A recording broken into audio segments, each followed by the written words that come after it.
dia, pessoal. Bom dia, gente querida. Bom dia com muita alegria. Bom dia, que sejam bem-vindos, queridos irmãos. Bom dia, amigos da casa de Manuel Felipe. Bom dia, amigos queridos. Uma alegria estar aqui. Bom dia, turminha. Bom dia, com muita alegria. Bom dia. Não tem como a gente não ficar feliz depois de tantos bons dias lindos, né? Bom dia a todos. Bom dia, pessoal, de novo. Que alegria, né? Tá aqui para a gente refletir junto aí essa mensagem que nos chama tanta atenção, né? Porque quando a gente vê aí o Emmanuel escolhendo essa passagem do Paulo, e quando a gente lê, porque o Senhor corrige o que ama e açoita qualquer que recebe por filho, por vezes pode até nos causar um certo estranhamento, né? Ai, como assim, se Deus é de amor, né? Se Deus é de luz. E aí, como bem trouxe o Fausto, a Alda, nos esclarecendo aí, junto com essas palavras de Emmanuel, essa mudança de parâmetro em relação à didática divina. Olha só, essa passagem está dentro da Epístola aos Hebreus, né, em que Paulo escreve, Paulo comunica com esses hebreus numa passagem que eu vou trazer um trechinho um pouquinho maior.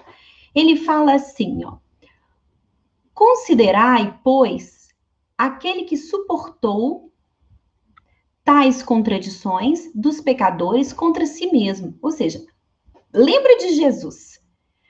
E aí ele continua: para que não enfraqueçais, desfalecendo em vossos ânimos. A gente percebe, de uma forma geral, que os espíritos superiores que encarnam no planeta já, né, para auxílio, como missionários, ou já muito esclarecidos e próximos a Jesus, né, na sua intimidade, eles sempre, em momentos de dificuldade, eles pedem para lembrar de Jesus, eles recorrem a Jesus, eles lembram do legado de Jesus, para fortalecer os seus ânimos. Então, quando a Alda traz para a gente, confia, ela lembra a gente que estamos juntos desse mestre, desse irmão amoroso, que acolhe a todos nós, nos acompanhando na estrada da vida. Então, é nos braços dele que nós estamos, confiando de mão dada com esse irmão mais velho, se essa for a nossa escolha.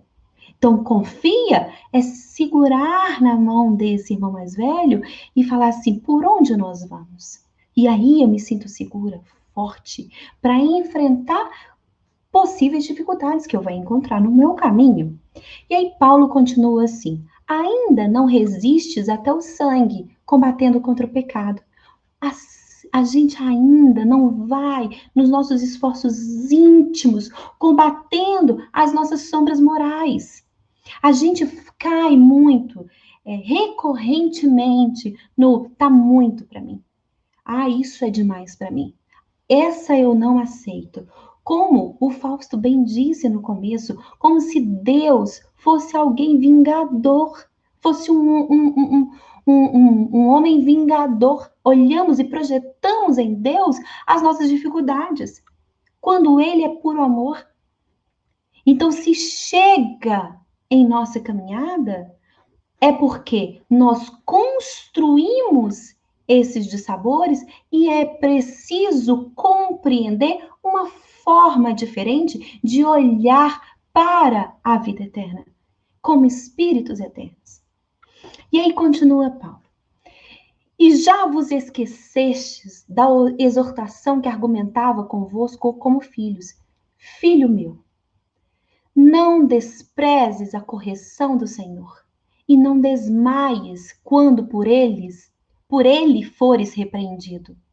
Não desprezes a correção do Senhor, e não desmaies quando por ele fores repreendido. E aí entra no nosso trecho de hoje, porque o Senhor corrige o que ama e açoita a qualquer que recebe por filho. E segue só mais um trechinho que eu vou compartilhar com vocês. Se suportais a correção, Deus vos trata como filhos. Por quê? Que filho há a quem o pai não corrija? Então, olha que belíssimo que é essa passagem, trazendo para a gente essa nossa, essa perspectiva desse planejamento divino, dentro dessa didática divina, que a cada um de nós, cuida com desvelo, com amorosidade, de uma forma personalizada para as nossas necessidades. E aí, a primeira frase que nós temos aí, trazida por Emmanuel, é assim: quando os discípulos do Evangelho começam a entender o valor da corrigenda, eleva-se-lhes a mente a planos mais altos da vida. Quando nós começamos a compreender que somos filhos do Criador e que esse cenário que muitas vezes a gente chama de dor, de sofrimento, são recursos didáticos para nosso próprio benefício, a gente muda a nossa forma de enxergar as circunstâncias da nossa vida. No Livro dos Espíritos, pergunta 921, Kardec pergunta assim: concebe-se que o homem será feliz na Terra quando a humanidade estiver transformada. Mas, enquanto isso não se verifica, poderá conseguir uma felicidade relativa? É possível, pelo menos, uma felicidade aí dentro dos parâmetros aqui do plano físico, né? E aí, Kardec nos explica assim: o homem é quase sempre, olha só, o homem é quase sempre o obreiro da sua própria infelicidade. Então, quando o Fausto e a Alda traz pra gente, chega de vitimismo, é essa consciência de que nós somos obreiros quase sempre da nossa própria infelicidade. Construímos, muitas vezes, esses processos que que hoje estamos inseridos. Então, não tem espaço mais, quando a gente começa a se instruir e a compreender, não cabe mais espaço para a gente entender e ali ter pena da gente, se colocar como vítima de situações. A gente começa a assumir postura de, mesmo que eu dê o meu melhor naquela circunstância, e hoje eu já tenho a minha bagagem, graças aos meus esforços individuais, a essa doutrina que esclarece e ilumina, a esses benfeitores espirituais que estão juntinho torcendo pela gente, ou seja, graças a essa equipe né, que nos ampara para o meu projeto pessoal de desenvolvimento interior, graças a isso, nós conseguimos já trabalhar algumas dificuldades do nosso coração para executarmos com o melhor que nós podemos. E ainda assim, muitas vezes, sofremos intempéries da vida. Não somos vítimas. Salvo algumas exceções, não estamos aqui como missionários ainda, mas sim como trabalhadores da própria seara. Ainda aprendizes da caminhada com Jesus, da caminhada com Cristo. Então, o homem é quase sempre obreiro da sua própria infelicidade. E aí continua assim os espíritos respondendo a Kardec.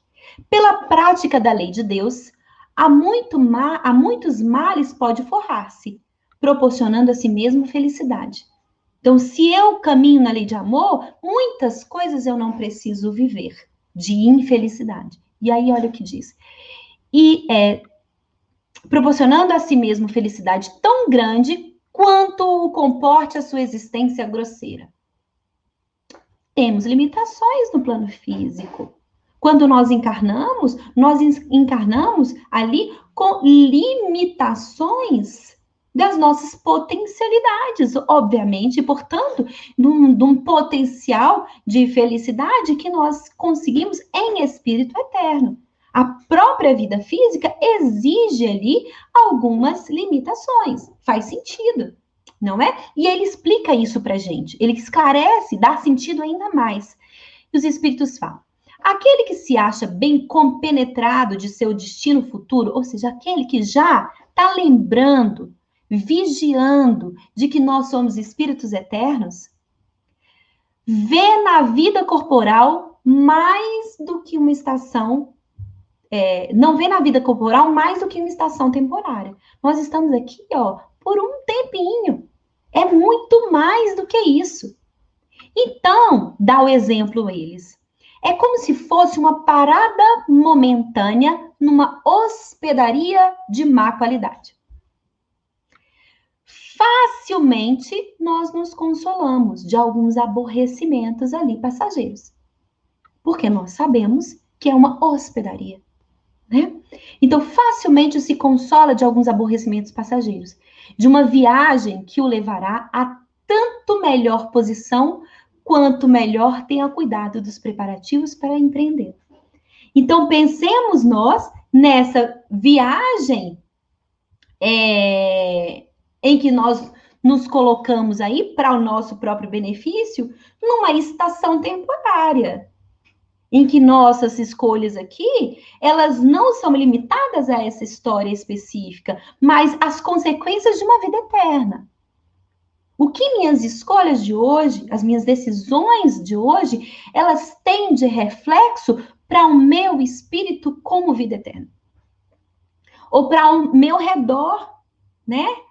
Para o benefício daquilo que é melhor ao meu redor. E aí finaliza assim.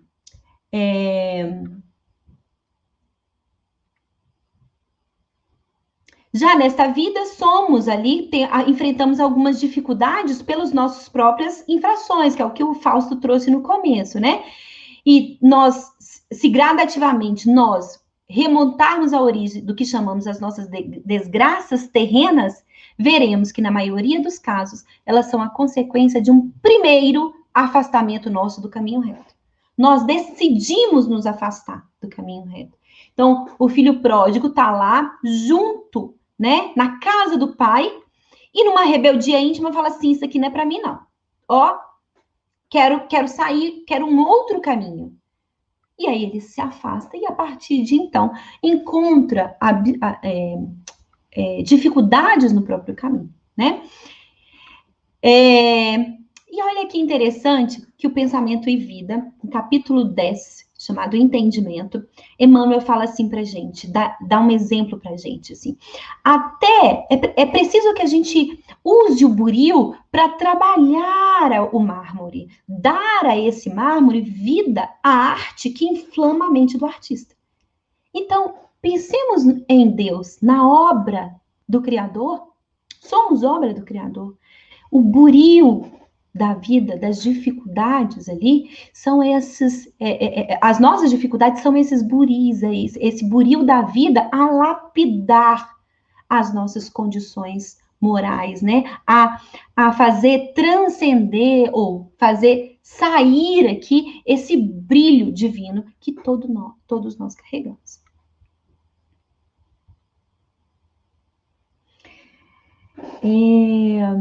E aí ele segue, o texto de hoje segue falando assim, Emmanuel. Naturalmente que o pai ama todos os filhos. No entanto, os que procuram compreendê-lo perceberão de mais perto o amor divino. Naturalmente que o pai ama todos os filhos. No entanto, os que procuram compreendê-lo perceberão de mais perto o amor divino. Olha que interessante. Como que Emmanuel é muito didático, né? Para a gente entender essa beleza da amorosidade divina. Pensemos aí em sábios, porque Emmanuel traz para a gente, assim, não é os que compreendem, é os que procuram compreendê-lo, porque a compreensão é um processo, o desabrochar é um processo, né? Que necessita esforços diários, intensos nossos, para esse aprimoramento. Então, sábios, por exemplo, um sujeito dotado de um saber imenso em determinada área, né? E aí a gente se depara com um jovem aí aprendiz numa busca sincera para ter aquele conhecimento também. Então, vejam, esse sábio, dotado de grande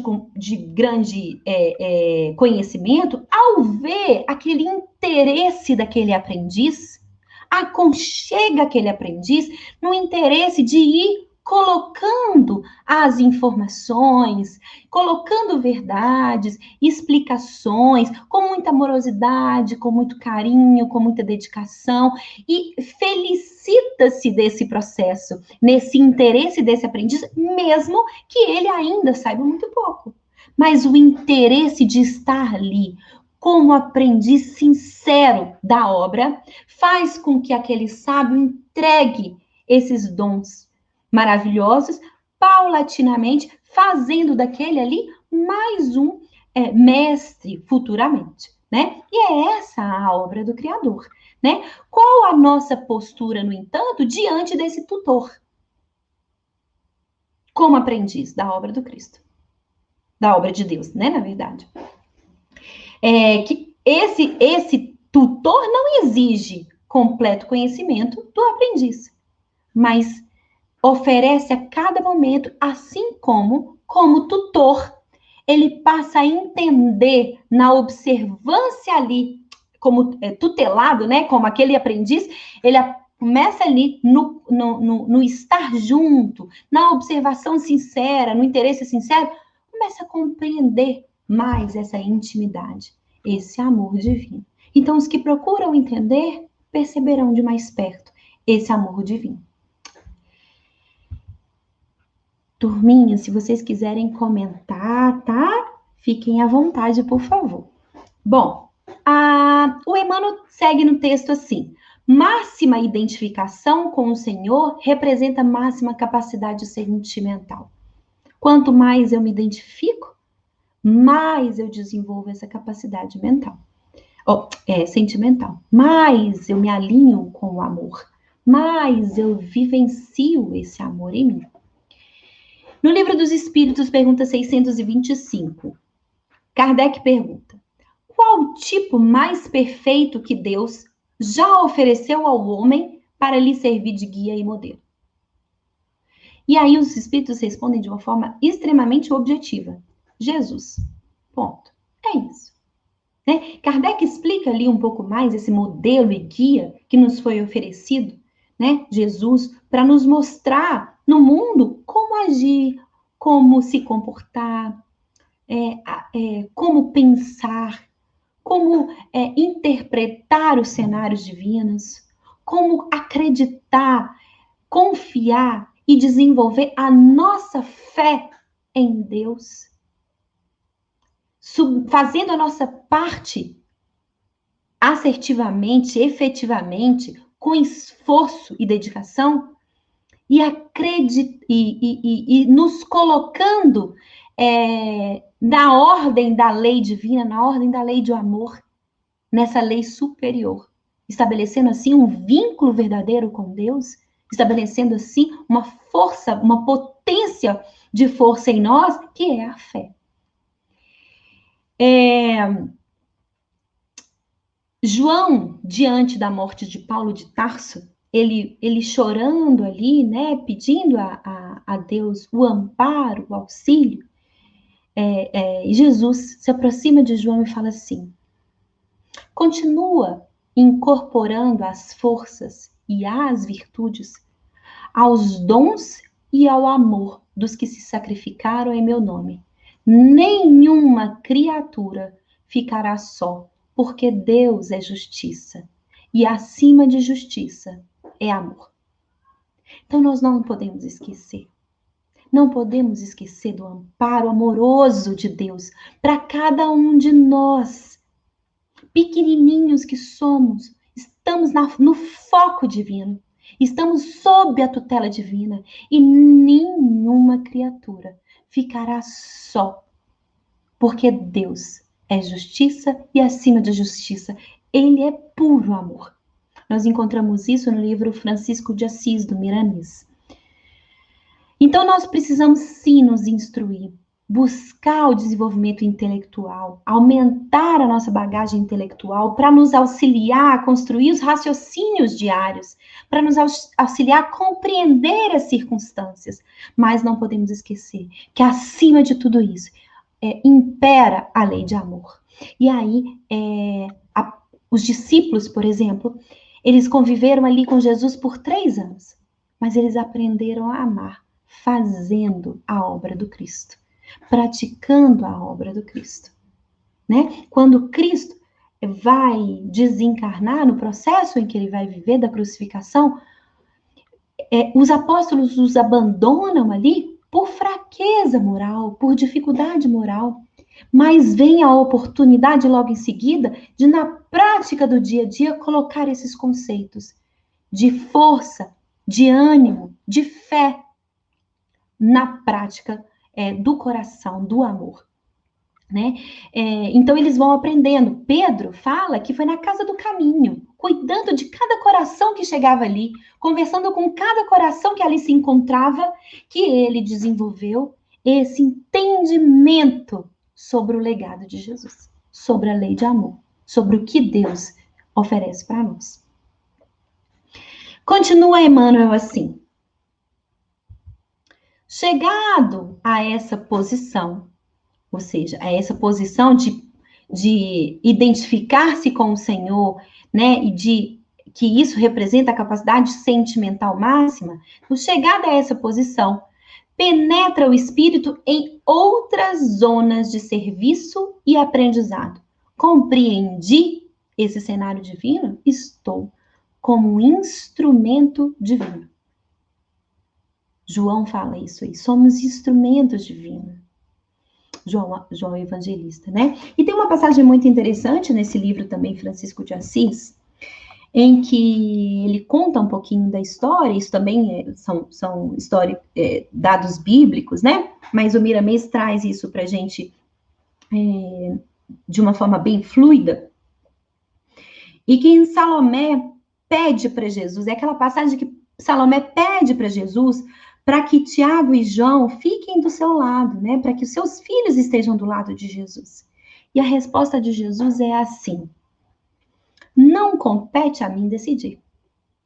Deixar ou não que os seus filhos se assentem ao meu lado. Não é obra de Jesus aonde a gente vai se assentar, ficar, se estabelecer, em que caminho eu vou percorrer. É obra nossa. Teremos todo o amparo de Jesus, porque teremos todo o amparo do Criador. Mas é obra nossa, é trabalho individual intransferível. É intransferível. E aí segue assim, ó, como é que ele nos explica. Eis que cada um de nós haveremos de testemunhar diante de Deus e de nossa consciência o que aprendemos. O que aprendemos, como que nós já praticamos? Esse é o testemunhar. O que nós fazemos com a bagagem que nós recebemos? Com o conhecimento que já adquirimos? O que nós fazemos no nosso dia a dia com essa bagagem encantadora que nos é oferecida? Para facilitar a nossa caminhada, nos aproximar de Jesus, em que ele serve-se ali como ponte do Criador, ponte para Deus, para nos levarmos ao amor divino, uma ponte para nos levar dentro de nós, na nossa intimidade, ao encontro dessa centelha divina que carregamos, dessa herança divina. E aí Jesus fala assim: no entanto, se eles suportarem tomar comigo o cálice amargo, preparado para mim há milênios, rogaremos ao nosso Pai Celestial que os mantenha em minha companhia, para que a felicidade aumente em meu coração e tua vontade será satisfeita, a sua de mãe, se for esta a vontade do Pai, se for essa a vontade de Deus, porque acima de qualquer coisa é preciso submeter-se à vontade de Deus, que é esse planejador maior, esse gestor maior, que coordena de uma forma amorosa todas as circunstâncias da vida, das nossas histórias. E aí, ó, no entanto, se eles suportarem tomar comigo o cálice amargo. Nossa, mas caminhar com Jesus é necessariamente tomar um cálice amargo, é necessariamente sofrer. Vejam só, vamos raciocinar juntos aqui. Jesus encarna numa situação, num momento, num cenário que não está distante do nosso atual, né? Num cenário em que ele vai falar de amor, num universo em que pregava-se o respeito às castas, às raças, a morte por apedrejamento, o não perdão, né? Ele vem trazer uma prática de amor num universo, num ambiente, num cenário que não se conhece sobre lei de amor, que não se fala de amor, que não se conhece amor. Então, para quem tem mais para dar, é quem já tem essa compreensão. Mas o que ele tem para receber? Se ele está num cenário que não se fala da lei de amor, que não se conhece, não se pratica a lei de amor. Ele dá amor e ele vai receber o que cada um tem para dar. Então, muitas vezes, no cenário nosso, individual, em que nós estamos ali nos esforços sinceros para trabalharmos a nossa intimidade, a gente, às vezes, exige dos companheiros do caminho, como assim que fulano de tal a gente age assim, dessa maneira? E nós nos indignamos mesmo. E como eu posso atuar de uma forma amorosa num lugar como esse? E aí a gente para raciocinar, que é orar e vigiar, numa oração sincera, nessa busca sincera de encontrar a nossa intimidade, aquela centelha divina que já encontrou uma brecha para brilhar ali no nosso cenário, ainda, né, que a gente embota essa luz, né? A gente já encontrou esses lugares aí que pode brilhar e a gente busca na bagagem. Opa, eu já entendi essa lição. Bora pôr em prática. Se eu tenho mais para dar. Não é que caminhar com Jesus é um cálice amargo. Caminhar com Jesus, como diz a Alda, é a maior belezura que existe. Mas exige sacrifícios individuais. Esses sacrifícios da nossa dificuldade moral de estar caminhando na luz divina. Então, é o cálice amargo de, às vezes, dar e não conseguir receber, porque você tem a compreensão, mas o outro não tem, às vezes. O cálice amargo de saber que o outro, às vezes, tem a compreensão e você pisou na bola. E que naquela hora você tem que dizer, puxa vida, ainda não dei conta. Ao invés de jogar pedra no outro que dá. Não, mas você pensa quem você pensa que é, né? Nossa, ele já deu conta. Eu ainda preciso aprender a me calar. Eu ainda preciso aprender a me posicionar na vida. Eu preciso ainda aprender a não entrar numa sintonia com o meio externo, de revolta, de angústia, de chateação, mas saber trabalhar as minhas posturas íntimas com a ajuda do Criador, de Jesus, né? E por aí vai, gente. Bem, e aí continua Emmanuel nesse mesmo capítulo falando assim, ó. Emmanuel, no Pensamento e Vida, né, que eu trouxe anteriormente para vocês, capítulo 10, Emmanuel fala assim, que a gente vai no percorrer desatando as algemas do mal de nós mesmos, forjando em detrimento de nossas almas. Há que buscar o bem. Então, se eu já compreendi, estou desatando, eu não quero mais fazer parte desse cenário desgastante, em que há ausência de luz, eu quero outro caminho. Então, começa a caminhar com Jesus, né? Então, cabe a gente buscar o bem, a sentir esse bem, a mentalizar esse bem, a plasmar esse bem com todos os potenciais de realização ao nosso alcance. Para começar, vejam que interessantíssimo que Emmanuel traz para a gente para facilitar na hora das dificuldades domésticas, por exemplo, ou das dificuldades com as pessoas de uma forma geral, de um trabalho, de outro, etc. Emmanuel fala assim, para começar, precisaremos separar o criminoso da criminalidade. Somos espíritos eternos, com dificuldades específicas. Temos dificuldades específicas, mas somos espíritos eternos. Nós não podemos olhar para o companheiro e falar que pessoa horrenda, que atitude difícil ainda, complicada ainda no cenário, mas é uma alma amorosa, porque tem amor, habita amor em seu coração e também vai descobrir o Cristo. Né? Paulo de Tarso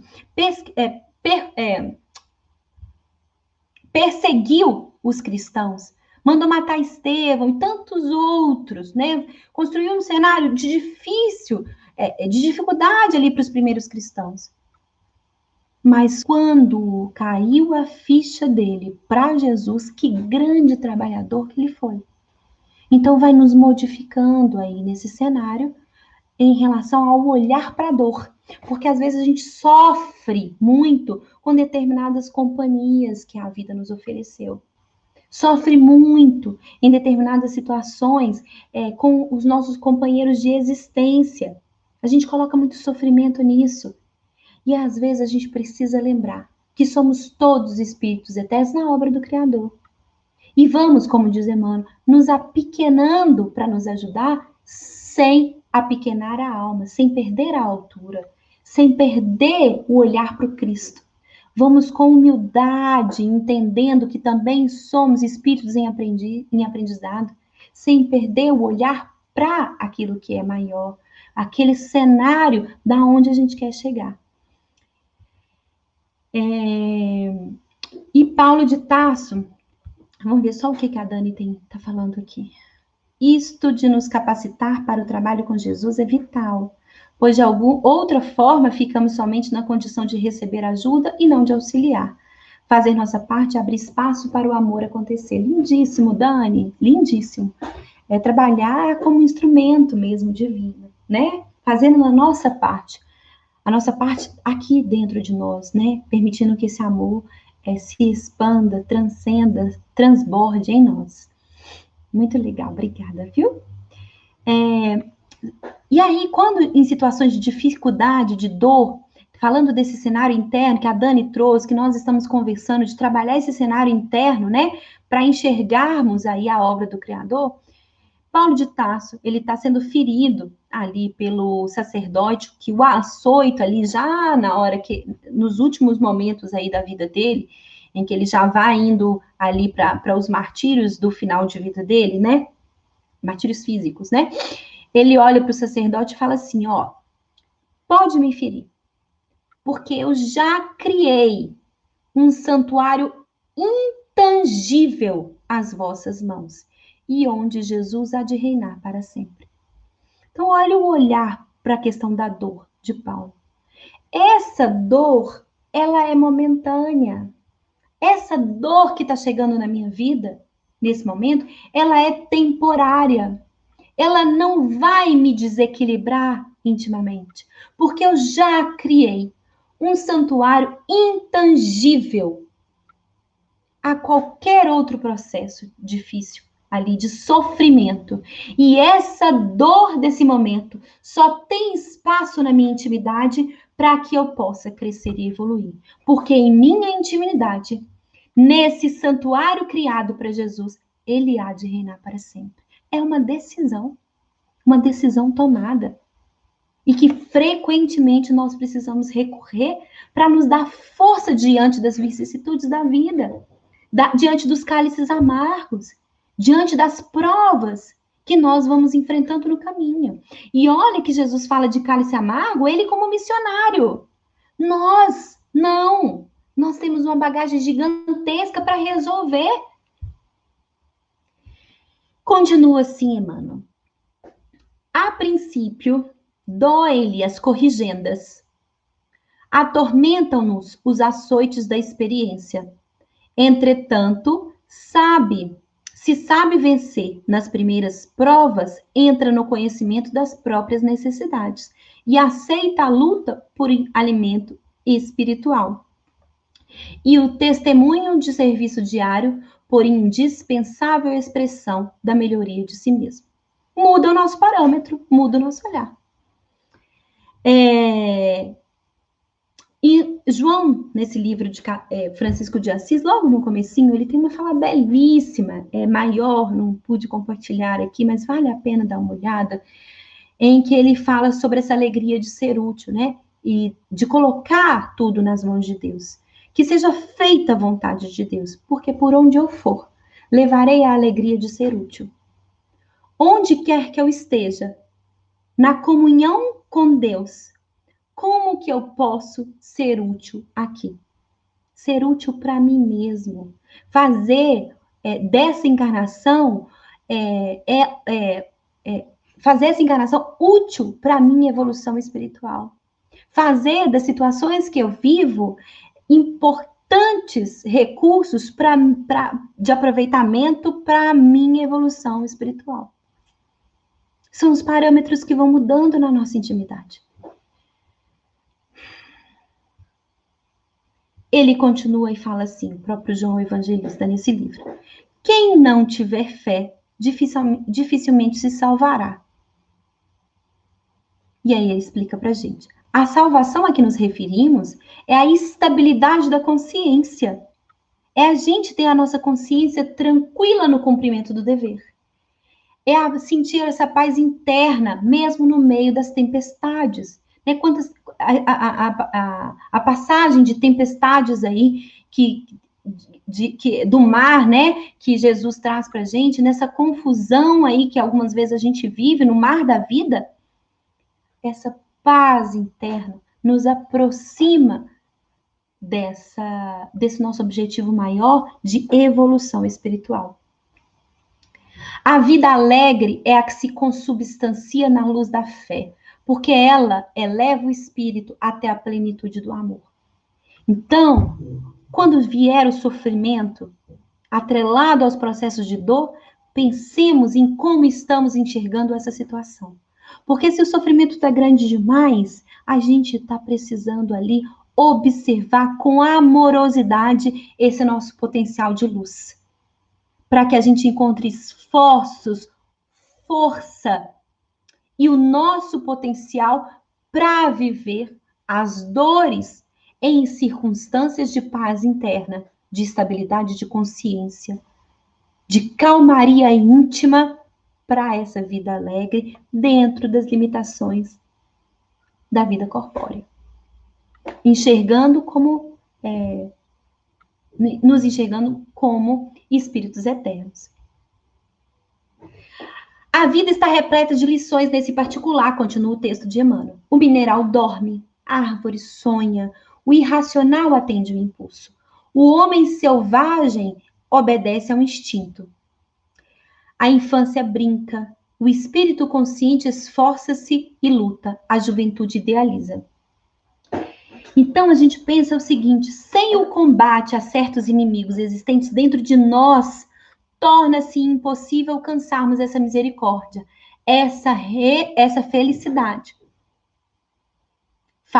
Continua João, referindo-se à nossa evolução espiritual. A nossa evolução espiritual é essa felicidade. E tais demônios ou inimigos se chamam ódio, vingança, inveja, ciúme, malquerença, estupidez, maledicência, orgulho e tantos outros mais que a gente pode citar aqui, que ainda coabita com a nossa vontade de crescer e evoluir. Que ainda se encontra no nosso coração. Então, quando a gente tiver uma tendência, uma vontadezinha de se vitimar e falar assim, mas meu Deus, por que estão fazendo isso comigo? Por que eu estou nesse lugar? Por que a vida trouxe isso para mim? Lembremos do que a gente precisa combater em nossos corações. Ódio, vingança, inveja. Onde que nós estamos? Ciúme, malquerença, estupidez, maledicência, orgulho. passividade, preguiça, não é? Nosso esforço deve ser no sentido de não fazermos aos outros o que não aceitamos para nós. Seremos redimidos, isto é, próprio da justiça divina. Contudo, essa redenção tem um preço, o esforço próprio. E isso talvez seja o maior dificultador para nós. Os maiores sofrimentos para nós. É abrir mão de hábitos antigos. No livro Pensamento e Vida, capítulo 20, falando sobre hábito, olha que interessante que Emmanuel fala assim: sem violência de qualquer natureza, altera que Jesus chega na nossa vida, né? Sem nos violentar, fala Emmanuel. Ele não entra, não nos violenta em momento algum. Então, ele entra sem violência de qualquer natureza. E altera os padrões da moda moral. O que está na moda moralmente?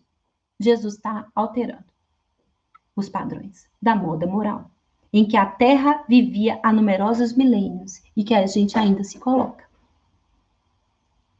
Então, a gente tem que sair da moda moral do mundo para observar o que é essa proposta moral de Jesus. Ponte para o Criador. Ponte de Deus em nós.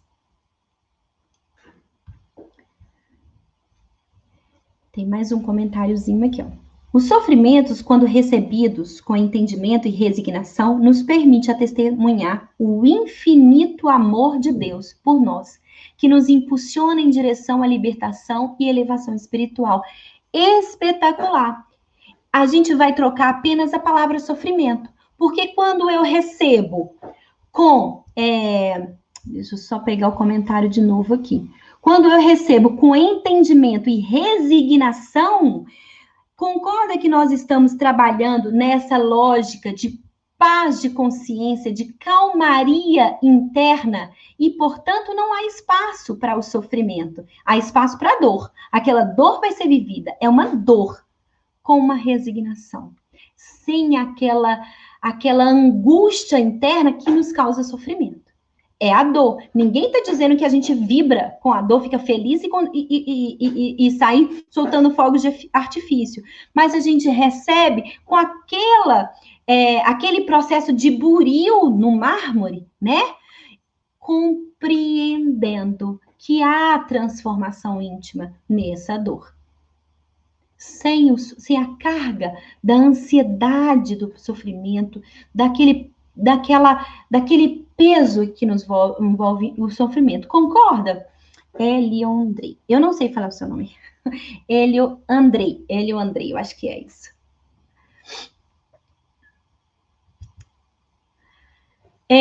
Já chegando para os finalmente aqui, na mensagem, fala assim: o homem renovado e convertido a Jesus, porém, é o filho do céu, colocando entre as zonas inferiores e superiores do caminho evolutivo. Nele, o trabalho de iluminação e aperfeiçoamento é incessante. Deve, portanto, ser o primeiro a receber as corrigendas do Senhor e os açoites da retificação paterna. Então, a gente volta aí para aquela mensagem anterior, do começo, né, dos açoites divinos como filhos. E no Evangelho segundo o Espiritismo, no capítulo 5, falando da desgraça real, os Espíritos nos falam assim: dizei-me se um acontecimento, considerado ditoso na ocasião, mas que acarreta consequências funestas, não é realmente mais desgraçado do que o outro, que a princípio causa viva contrariedade e acaba produzindo bem. Então, no momento, causou contrariedade, mas ele produziu o bem. Um outro causou uma momentânea felicidade, mas produziu o mal. Qual que é a desgraça real? Continua. Para julgarmos de qualquer coisa, precisamos ver-lhes as consequências. Assim, para o bem, apreciarmos o que, em realidade, é ditoso ou inditoso. Precisamos entender o que é aquilo ali vai acarretar no futuro. O que aquela minha atitude de hoje está promovendo lá na frente, não é? O que eu estou fazendo quando eu me comporto dessa maneira? Quais as consequências futuras desse meu comportamento nesse momento? A infelicidade, olha só o que ele fala, é a alegria, porque é passageira. Essa alegria é daquele momento ali específico. É o prazer momentâneo. É o tumulto. É entrar em confusões e contendas desnecessárias. É a vã agitação. É a satisfação louca da vaidade, que fazem calar a consciência, que comprime a ação do pensamento, que atordoa o homem com relação ao seu futuro. A infelicidade é o ópio do esquecimento, que ardentemente procurais conseguir. É o ópio do esquecimento que ardentemente procurais conseguir. O que eu fiz, meu Deus? Preciso esquecer isso. Então, a paz consciencial do dever cumprido, essa é a busca da felicidade. O sofrimento é quando nos angustiamos. E a dor é bálsamo para que a gente possa se desenvolver. Então, por isso, a Alda fala de gratidão quando chega a dor. Né? Agradecemos a oportunidade divina do recurso que me chega para me fazer aprender. Porque a consequência disso, futuramente, é o meu aprendizado e aperfeiçoamento moral. Para finalizar agora, de verdade, Paulo, diante de Estevão, Paulo, diante do último momento de martírio dele, né? O Senhor, a pessoa que vai lá matá-lo, né, açoitá-lo, ele fala assim, olha, eu realmente me lastimo muito ter sido designado para isso. Não posso deixar de me lamentar. E Paulo diz, não sou digno de lástima. Tendes compaixão de vocês, de vós mesmos. Porque eu morro cumprindo deveres sagrados em função da vida eterna. O meu olhar é para a vida eterna. Meu comportamento de hoje tem base na vida eterna. Enquanto que você não pode fugir ainda da obrigação grosseira da vida transitória. Mesmo sendo tocado na intimidade com o dever que ele tinha a cumprir, que ele ali não podia açoitar Paulo, que ele deveria ali ter compaixão, largar aquela espada, porque a consciência dele já falava sobre isso. Se ele largasse a espada, ele ia sofrer os dissabores do mundo, da vida transitória. Então, ele opta pela vida transitória. Então, isso é um verdadeiro sofrimento. Paulo continua, chorai por vós, porque eu partirei, buscando o Senhor da paz e da verdade, que dá vida ao mundo, ao passo que vocês, terminada essa tarefa de sangue, tereis de voltar à hedionda convivência dos mandantes de crimes tenebrosos da vossa época. Então, o que nós estamos fazendo e nos comportando e escolhendo transitoriamente que reflete aí num martírio verdadeiro da nossa vida? Algumas escolhas são dolorosas naquele momento, mas estão em vibração, em sintonia com o amor divino. A última frase do texto é: se te encontra, pois, mais perto do Pai, aprende a compreender o amor da educação divina. Com gratidão, com amor, com carinho e dedicação a esse esforço diário de trabalhar, de olhar para esse buril como olhar de gratidão, de que percebe ali a força da lapidação que vai existir em mim. Quando Maria de Nazaré assiste a morte, o martírio do próprio filho, a crucificação do próprio filho, e aquilo ali causa uma dor em seu coração, Jesus não deixa de falar com ela: mãe, não deixe a dor endurecer o seu coração.